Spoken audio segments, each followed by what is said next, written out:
The Sea Farmer by Jack London. That will be the doctor's launch, said Captain MacElrath. The pilot grunted, while the skipper swept on with his glass from the launch to the strip of beach and to Kingston beyond, and then slowly across the entrance to Howth Head on the northern side. The tide's right and we'll have you docked in 2 hours, the pilot vouchsafed with an effort at cheeriness. Rings End Basin, is it? This time the skipper grunted. A dirty Dublin day.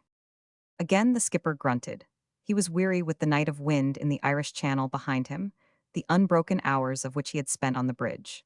And he was weary with all the voyage behind him, 2 years and 4 months between home port and home port, 850 days by his log. Proper winter weather, he answered after a silence. The town is undistinct. Ut will be rainan gooid and hardy for the day. Captain Mac Elrath was a small man, just comfortably able to peep over the canvas dodger of the bridge. The pilot and third officer loomed above him, as did the man at the wheel, a bulky German, deserted from a warship, whom he had signed on in Rangoon. But his lack of inches made Captain Mac Elrath a no less able man. At least so the company reckoned, and so would he have reckoned could he have had access to the carefully and minutely compiled record of him filed away in the office archives. But the company had never given him a hint of its faith in him. It was not the way of the company, for the company went on the principle of never allowing an employee to think himself indispensable or even exceedingly useful. Wherefore, while quick to censure, it never praised. What was Captain Mac Elrath, anyway, save a skipper, one skipper of the 80-odd skippers that commanded the company's 80-odd freighters on all the highways and byways of the sea?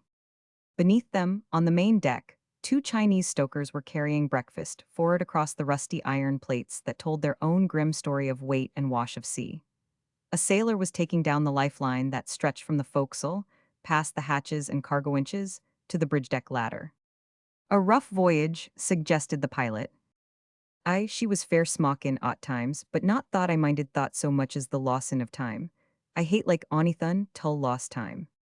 So saying, Captain Mac Elrath turned and glanced aft, aloft and alow, and the pilot, following his gaze, saw the mute but convincing explanation of that loss of time. The smokestack, buff-colored underneath, was white with salt, while the whistlepipe glittered crystalline in the random sunlight that broke for the instant through a cloud rift. The port lifeboat was missing, its iron davits, twisted and wrenched, testifying to the mightiness of the blow that had been struck the old triapsic. The starboard davits were also empty. The shattered wreck of the lifeboat they had held lay on the fiddly beside the smashed engine room skylight, which was covered by a tarpaulin. Below, to starboard on the bridge deck, the pilot saw the crushed messroom door, roughly bulkheaded against the pounding seas.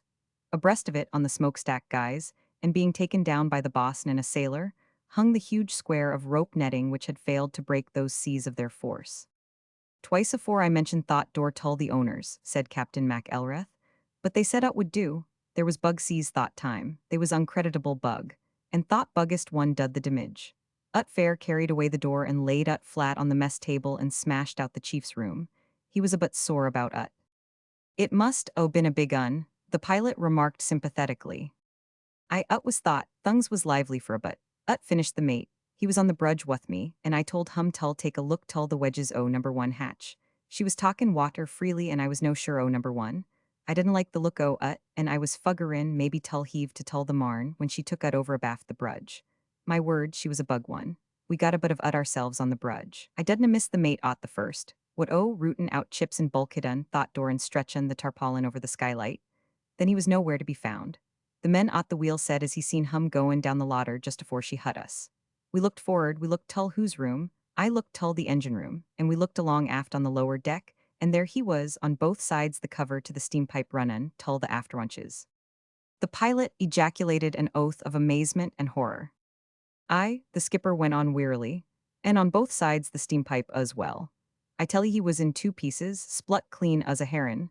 The sea must 'a caught hum on the upper brudge deck, carried hum clean across the fiddly, and banged hum head on tull the pipe cover. It sheared through hum like so much butter, down atween the eyes, and along the middle of hum, so that one leg and arm was fast tull the one piece of hum, and one leg and arm fast tull the other piece of hum. I tell ye ut was fair gruesome.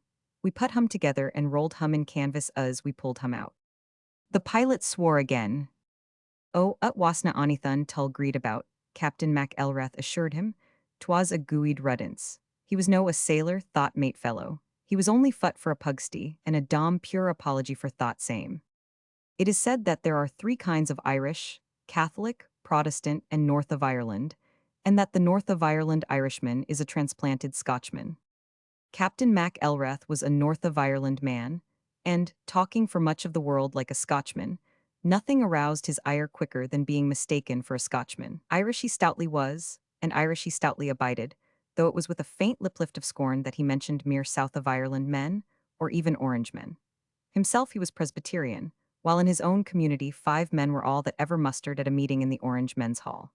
His community was the island McGill, where 7,000 of his kind lived in such amity and sobriety that in the whole island there was but one policeman and never a public house at all. Captain Mac Elrath did not like the sea and had never liked it. He wrung his livelihood from it, and that was all the sea was, the place where he worked, as the mill, the shop, and the counting house were the places where other men worked. Romance never sang to him her siren song, and adventure had never shouted in his sluggish blood. He lacked imagination. The wonders of the deep were without significance to him. Tornadoes, hurricanes, waterspouts, and tidal waves were so many obstacles to the way of a ship on the sea and of a master on the bridge. They were that to him, and nothing more. He had seen, and yet not seen, the many marvels and wonders of far lands. Under his eyelids burned the brazen glories of the tropic seas, or ached the bitter gales of the North Atlantic or far South Pacific.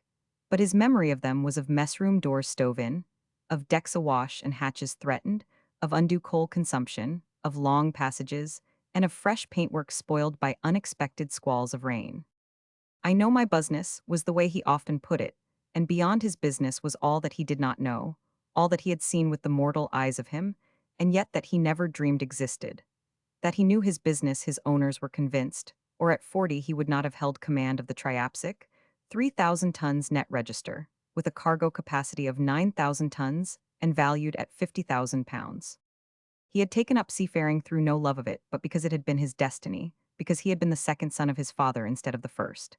Island McGill was only so large, and the land could support but a certain definite proportion of those that dwelt upon it. The balance, and a large balance it was driven to the sea to seek its bread. It had been so for generations. The eldest sons took the farms from their fathers, to the other sons remained the sea and its salt plowing. So it was that Donald Mac Elrath, farmer's son and farm boy himself, had shifted from the soil he loved to the sea he hated, and which it was his destiny to farm. And farmed it he had, for 20 years, shrewd, cool-headed, sober, industrious, and thrifty. Rising from ship's boy and forecastle hand to mate and master of sailing ships, and thence into steam, second officer, first and master, from small command to larger, and at last to the bridge of the old Triapsic, old, to be sure, but worth her £50,000 and still able to bear up in all seas, and weather her 9,000 tons of freight. From the bridge of the Triapsic, the high place he had gained in the competition of men, he stared at Dublin harbour opening out, at the town obscured by the dark sky of the dreary wind-driven day, and at the tangled tracery of spars and rigging of the harbour shipping. Back from twice around the world he was, and from interminable junketings up and down on far stretches, home coming to the wife he had not seen in 8 and 20 months, and to the child he had never seen, and that was already walking and talking. He saw the watch below of stokers and trimmers bobbing out of the forecastle doors like rabbits from a warren, and making their way aft over the rusty deck to the mustering of the port doctor. They were Chinese, with expressionless, sphinx-like faces, and they walked in peculiar shambling fashion, dragging their feet as if the clumsy brogans were too heavy for their lean shanks. He saw them and he did not see them, as he passed his hand beneath his visored cap and scratched reflectively his mop of sandy hair. For the scene before him was but the background in his brain for the vision of peace that was his, a vision that was his often during long nights on the bridge when the old Triapsic wallowed on the vexed ocean floor, her decks awash, her rigging thrumming in the gale gusts or snow squalls or driving tropic rain. And the vision he saw was of farm and farmhouse and straw-thatched outbuildings, of children playing in the sun, and the good wife at the door, of lowing kine and clucking fowls, and the stamp of horses in the stable, of his father's farm next to him, with beyond the woodless, rolling land and the hedged fields, neat and orderly, extending to the crest of the smooth, soft hills. It was his vision and his dream, his romance and adventure, the goal of all his effort, the high reward for the salt plowing and the long, long furrows he ran up and down the whole world around in his farming of the sea. In simple taste and homely inclination, This much-traveled man was more simple and homely than the veriest yokel. 71 years his father was, and had never slept a night out of his own bed in his own house on Island McGill. That was the life ideal, so Captain Mac Elrath considered, and he was prone to marvel that any man, not under compulsion, should leave a farm to go to sea. To this much-traveled man, the whole world was as familiar as the village to the cobbler sitting in his shop. To Captain Mac Elrath, the world was a village. In his mind's eye he saw its streets 1,000 leagues long, aye and longer. Turnings that doubled Earth's stormiest headlands, or were the way to quiet inland ponds. Crossroads taken one way that led to flowerlands and summer seas, and that led the other way to bitter, ceaseless gales and the perilous bergs of the great west wind drift. And the cities, bright with lights, were as shops on these long streets. Shops where business was transacted, where bunkers were replenished, cargoes taken or shifted, and orders received from the owners in London town to go elsewhere and beyond, ever along the long sea lanes, seeking new cargoes here, carrying new cargoes there, running freights wherever shillings and pence beckoned and underwriters did not forbid. But it was all a weariness to contemplate, and, save that he wrung from it his bread, it was without profit under the sun. The last goodbye to the wife had been at Cardiff, 28 months before, when he sailed for Valparaiso with coals, 9,000 tons and down to his marks. From Valparaiso he had gone to Australia, light, a matter of 6,000 miles on end with a stormy passage and running short of bunker coal. Coals again to Oregon, 7,000 miles, and nigh as many more with general cargo for Japan and China. Thence to Java, loading sugar for Marseille, and back along the Mediterranean to the Black Sea, and on to Baltimore, down to her marks with chrome ore, buffeted by hurricanes, short again of bunker coal and calling at Bermuda to replenish. Then a time charter, Norfolk, Virginia, loading mysterious contraband coal, and sailing for South Africa, under orders of the mysterious German supercargo put on board by the charterers. On to Madagascar, steaming 4 knots by the supercargo's orders, and the suspicion forming that the Russian fleet might want the coal. Confusion and delays, long waits at sea, international complications, the whole world excited over the old Triapsic and her cargo of contraband, and then on to Japan and the naval port of Sasebo. Back to Australia, another time charter and general merchandise picked up at Sydney, Melbourne, and Adelaide, and carried on to Mauritius, Lourenco Marques, Durban, Algoa Bay, and Cape Town. To Ceylon for orders, and from Ceylon to Rangoon to load rice for Rio Janeiro. Thence to Buenos Aires and loading maize for the United Kingdom or the continent, stopping at St. Vincent, to receive orders to proceed to Dublin. 2 years and 4 months, 850 days by the log, steaming up and down the 1,000 league long sea lanes and back again to Dublin town. And he was well awry. A little tug had laid hold of the Triapsic, and with clang and clatter and shouted command, with engines half ahead, slow speed or half astern, the battered old sea tramp was nudged and nosed and shouldered through the dock gates into Ring's End Basin.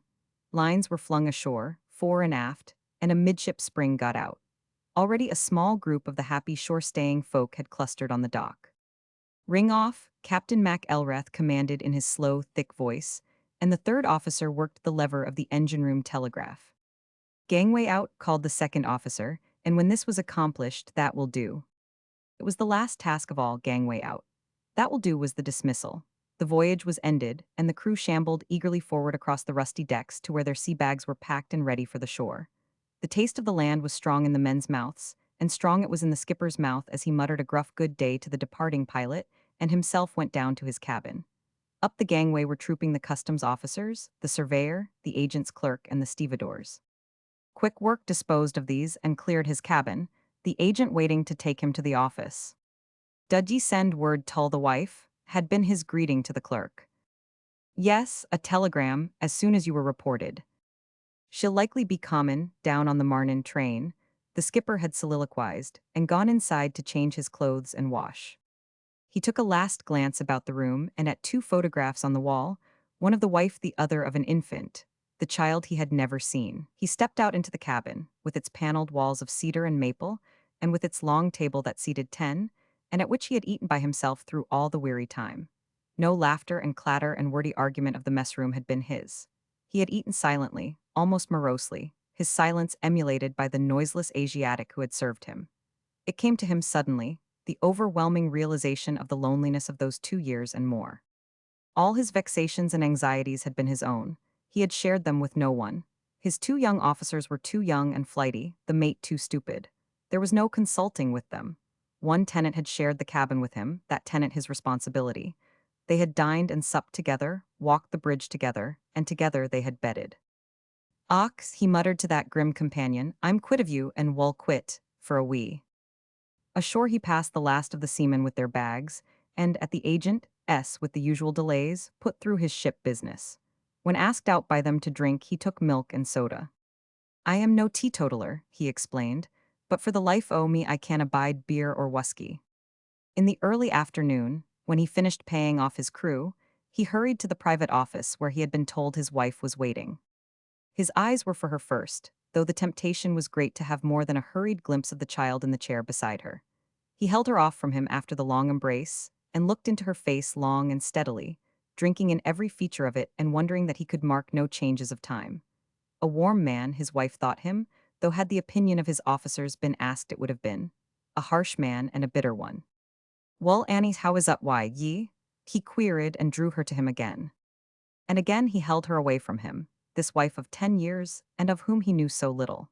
She was almost a stranger, more a stranger than his Chinese steward, and certainly far more a stranger than his own officers whom he had seen every day, day and day, for 850 days. Married 10 years, and in that time he had been with her 9 weeks, scarcely a honeymoon. Each time home had been a getting acquainted again with her. It was the fate of the men who went out to the salt plowing. Little they knew of their wives and less of their children. There was his chief engineer, old, nearsighted Macpherson, who told the story of returning home to be locked out of his house by his 4-year kitty that never had laid eyes on him before. And thus I'll be the Lottie, the skipper said, reaching out a hesitant hand to the child's cheek. But the boy drew away from him, sheltering against the mother's side. "Och," she cried, "and he dostna know his own father. Nor I hum, heaven knows I could know a picked hum out of a crowd, though he'll be having your nose I'm thunkin'. And your own eyes, Donald, look at them, he's your own father, laddie. Kiss hum like the little moan ye are." But the child drew closer to her, his expression of fear and distrust growing stronger, and when the father attempted to take him in his arms, he threatened to cry. The skipper straightened up, and to conceal the pang at his heart, he drew out his watch and looked at it. "Ut's time to go, Annie," he said. "Thought train, I'll be startin'." He was silent on the train at first, divided between watching the wife with the child going to sleep in her arms and looking out of the window at the tilled fields and green unforested hills, vague and indistinct in the driving drizzle that had set in. They had the compartment to themselves. When the boy slept, she laid him out on the seat and wrapped him warmly. And when the health of relatives and friends had been inquired after, and the gossip of Island McGill narrated, along with the weather and the price of land and crops, there was little left to talk about save themselves. And Captain MacElrath took up the tale brought home for the good wife from all his world's end wandering. But it was not a tale of marvels he told, nor of beautiful flowerlands, nor mysterious eastern cities. "What like is Java?" she asked once. "Full o' fever, half the crew down wuth ut and Ludd'll work. Ut was quinine and quinine the whole blessed time. Each marnin, 'twas quinine and gin for all hands on an empty stomach, and they who was no sick made ut out to be haven, ut bad as the rest." Another time she asked about Newcastle. "Coals in coal dust, thought es all. No, a nice suddy. I lost 2 chinks there, stokers the both of them. And the owners paid a fine tull the government of £100 each for them. We regret tull note, they rut me, I got the letter tull Oregon. We regret tull note the loss o' 2 Chinese members o' your crew at Newcastle, and we recommend greater carefulness on the future." Greater carefulness, and I could no been more careful. The chinks had £45 each comun, tull them in wages, and I was no thunkun they ud run. But thoughts their way, we regret tull note, we beg tull advise, we recommend, we canna understand, and the like o' thought. Dommed cargo tank, and they would thunk I could drive her like a Lucania, and wit burn on coals. There was thought propeller, I was after them a gooid while for ut. The old one was iron, thuck on the edges, and we couldna make our speed. And the new one was bronze, £900 ut cost, and then wanton, their returns out o' ut, and me wuth a bod passage and loss in time every day. We regret tull note your long passage from Valparaiso tull, Sydney wuth an average daily run o, only 167. We had expected better results wuth the new propeller. You should made an average daily run o, 216. And me on a winter passage, blowin', a Leuven gale half the time, wuth hurricane force in atween whiles, and hove to sucks days, What engine stopped and bunker coal runnin' short. And me what the mate thought stupid he could no pass a shup's light at night without calling me tull. The brudge, I read and told him so. And then, our nautical advisor suggests you kept too far south. And we are lookin' for better results from thought propeller. Nautical advisor. Shore pilot. Was the regular latitude for a winter passage from Valparaiso tull Sydney. And when I come untull Auckland short o' coal, after lettin' her druft sucks days wuth the fires out tull save the coal, and wuth only 20 tons in my bunkers, I was thunkin' o' the lossin' o' time and the expense, and tull save the owners I took her un and out wi't pilotage. Pilotage was no compulsory.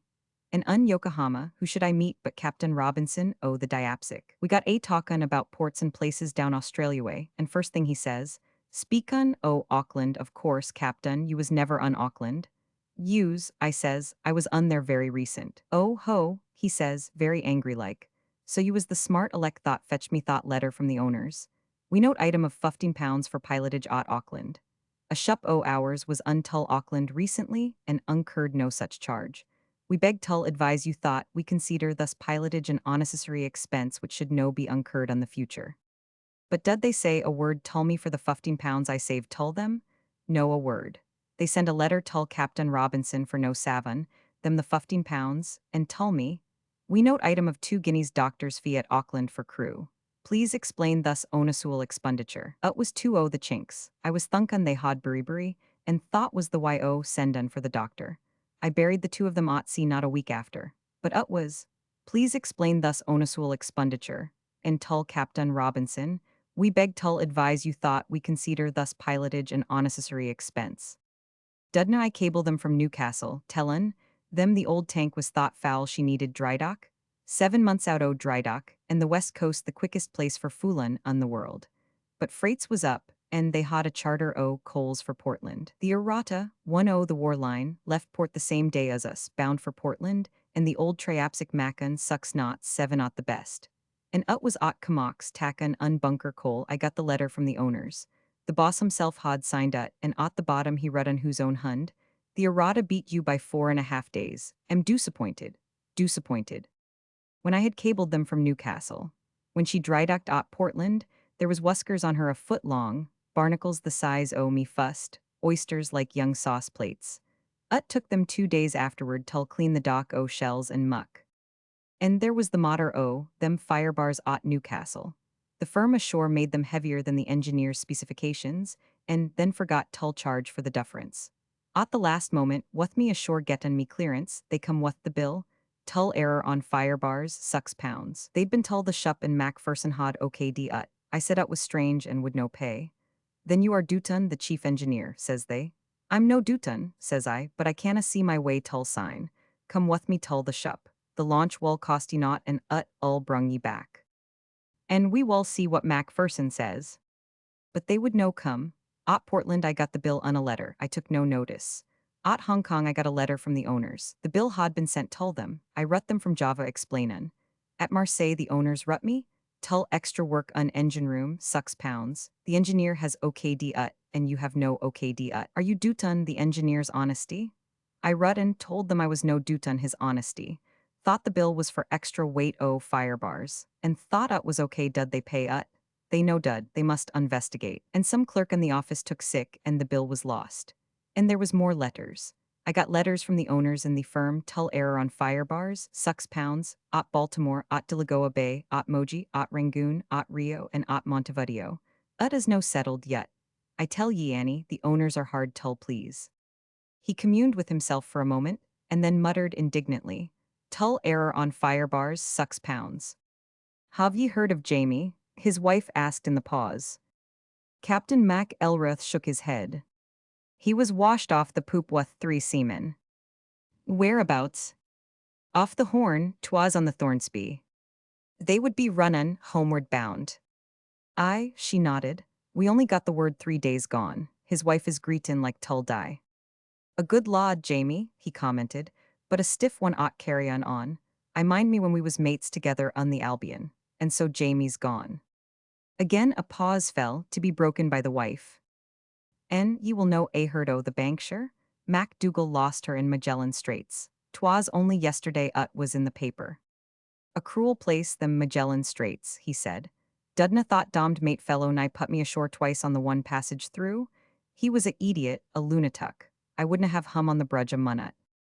Comun, tull narrow reach, thuck weather, wuth snow squalls me on the chart room, dudna I gov hum the changed course. Southeast by east, I told hum. Southeast by east, sir, says he. 15 minutes after I comes on tull the brudge. Funny, says thought mate fellow, I'm no remember run, Ani Islands on the mouth o narrow reach. I took one look at the islands and yells, put your wheel hard a starboard, tull the moan at the wheel. And ye should a seen the old triapsic turn on the sharpest circle she ever turned. I waited for the snow tull clear, and there was narrow reach, nice as ye please, tull the eastard and the islands on the mouth o false bay tull the southard. What course was ye steerin'? I says tull the moan at the wheel. South by east, sir, says he. I looked tull the mate fellow. What could I say? I was thought wroth I could a cult hum. 4 points difference. 5 minutes more and the old triapsic would a been funished. And was no the same when we cleared the straits tull the eastard? 4 hours would a seen us gooeyed and clear. I was 40 hours then on the brudge. I gov the mate his course, and the baron, oh, the askthar light astern. Don't let her bear more tull the northard than west by north. I said tull hum, and ye will be all right. And I went below and turned on, but I couldna sleep for worryin'. After 40 hours on the brudge, what was 4 hours more, I thought. And for them 4 hours will ye be lettin' the mate losser on ye? No, I says to myself. And what thought I got up, had a wash and a cup o' coffee, and went tull the brudge. I took one look at the baron, oh, ask their light. 'Twas norwest by west, and the old triapsic down on the shoals. He was a idiot, thought mate fellow. Ye could look overside and see the discoloration of the water. 'Twas a close call for the old triapsic, I'm tellin' ye. Twice 30 hours he'd a had her ashore ut had no been for me. Captain Mac Elrath fell to gazing at the sleeping child with mild wonder in his small blue eyes, and his wife sought to divert him from his woes. Ye remember Jummy Maccall? She asked. Ye went tull school with whose 2 boys. Old Jummy Maccall thought has the farm beyond Dr. Haythorn's place. Oh I and what oh hum, as he dead. No, but he was after askin' your father, when he sailed last time for Valparaiso, if ye'd been there afore. And when your father says no, then Jummy says, and how will he be knowin' a tull find whose way? And with thought your father says, very simple ut us, Jummy. Supposin' you was goin' tull the mainland tull a moan who loved Belfast. Belfast as a bug suddy, Jummy, and how would ye be findin' your way? By way o' me tongue, says Jummy. I'd be askin' the folk I met. I told ye ut was simple, says your father. Ut's the very same way my Donald finds the road tull Valparaiso. He asks every shup he meets upon the sea tull at last he meets what a shup thought's been tull Valparaiso. And the captain thought shup tells him the way. And Jummy scratches whose head and says he understands and thought ut's a very simple matter after all. The skipper chuckled at the joke, and his tired blue eyes were merry for the moment. He was a thun chap, thought mate fellow, os thun os you and me put together, he remarked after a time, a slight twinkle in his eye of appreciation of the bull. But the twinkle quickly disappeared and the blue eyes took on a bleak and wintry look. What did he do at Valparaiso but land 600 fathom o chain cable and take never a receipt from the lightermoan? I was gettin' my clearance at the time. When we got tull sea, I found he had no receipt for the cable. And ye no took a receipt for ut, says I. No, says he, wasna ut goin' direct tull the agents. How long ha ye been goin' tull sea, says I. Not tull be knowin' the mate's duty as tull deliver no cargo without receipt for same, and on the west coast ot thought. What's tull stop the lightermoan from stealin'? A few lengths o ut. And ut come out as I said. 600 went over the side, but 495 was all the agents received. The lightermoan swore ut was all he received from the mate, 495 fathom. I got a letter from the owners at Portland. They no blamed the mate for ut, but me, and me ashore at the time on shup's business. I could no be in the 2 places at the one time.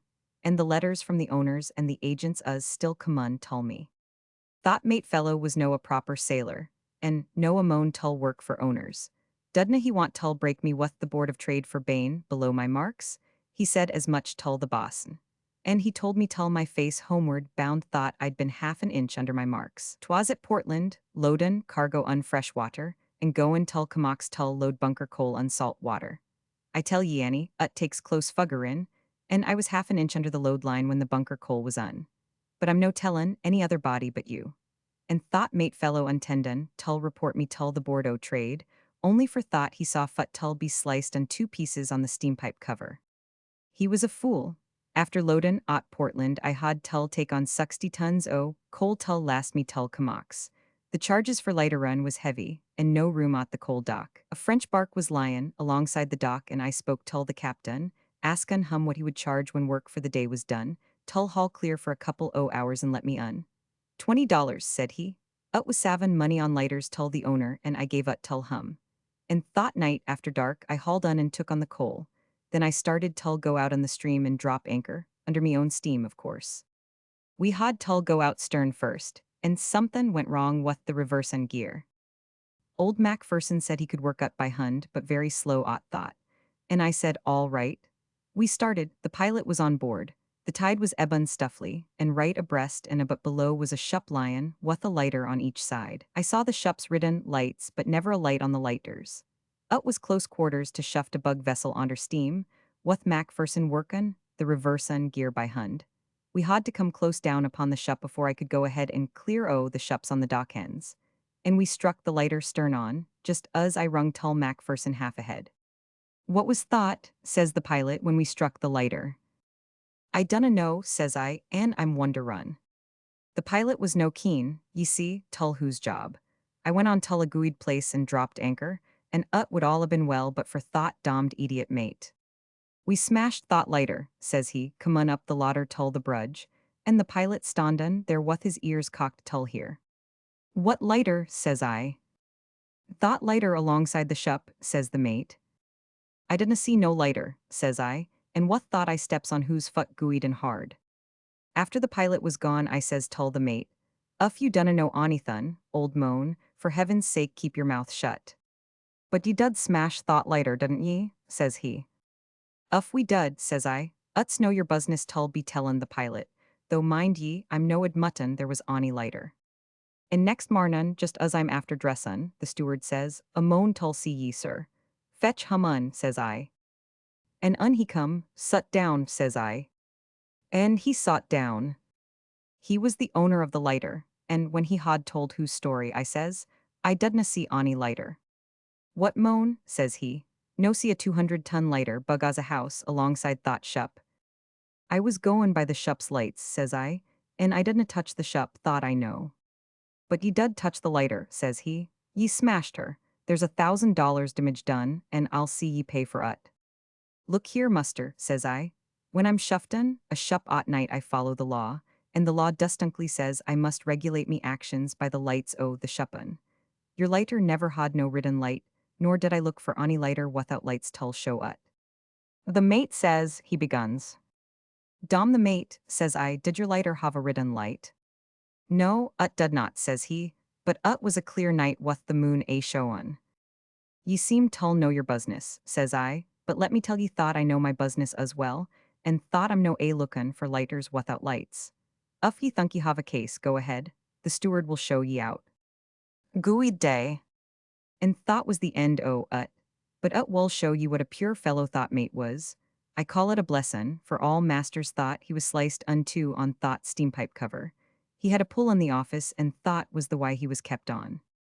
"The Weckley farm will soon be for sale, so the agents be tellin' me," his wife remarked, slyly watching what effect her announcement would have upon him. His eyes flashed eagerly on the instant, and he straightened up as might a man about to engage in some agreeable task. It was the farm of his vision, adjoining his father's, and her own people farmed not a mile away. "We wull be buyin' ut," he said, "though we wull be no tellin' a soul of ut ontil ut's bought and the money paid down. I've savin considerable these days, though pickins us know what they used to be, and we have a tidy nest egg laid by. I will see the father and hove the money ready tull who's hund, so if I'm ought see he can buy whenever the land offers." He rubbed the frosted moisture from the inside of the window and peered out at the pouring rain, through which he could discern nothing. "When I was a young man, I used tull be afeard thought the owners would guv me the sack. Stull afeard I am of the sack, but once thought farm is mine, I will no be afeard ony longer. Ut's a pure job thus sea farmin'. Me managin' all seas and whether in perils o' the deepest shup worth £50,000, with cargoes odd times worth 50,000 more, £100,000, $500,000 as the Yankees say, and me wuth all the responsibility gettin' a screw o, £20 a month. What Mona Shore managin', a business worth £100,000 will be gettin', as small a screw as £20. And what such masters as a captain serves. The owners, the underwriters, and the board o' trade all pullin and wanton different things. The owners wanton quick passages and dom the rusk. The underwriters wanton safe passages and dom the delay. And the board o' trade wanton cautious passages and caution always meanin delay. Three different masters, and all three able and willin to break ye if ye don't serve their different wishes. He felt the train slackening speed and peered again through the misty window. He stood up, buttoned his overcoat, turned up the collar, and awkwardly gathered the child, still asleep, in his arms. I will see the father, he said, and have the money ready tull whose hun so if I'm ought see, when the land offers he will no must the chance tull buy. And then the owners can guv me the sack as soon as they like. It will be all night on, and I will be with you, Annie, and the sea can go tull hell. Happiness was in both their faces at the prospect, and for a moment both saw the same vision of peace. Annie leaned toward him, and as the train stopped they kissed each other across the sleeping child.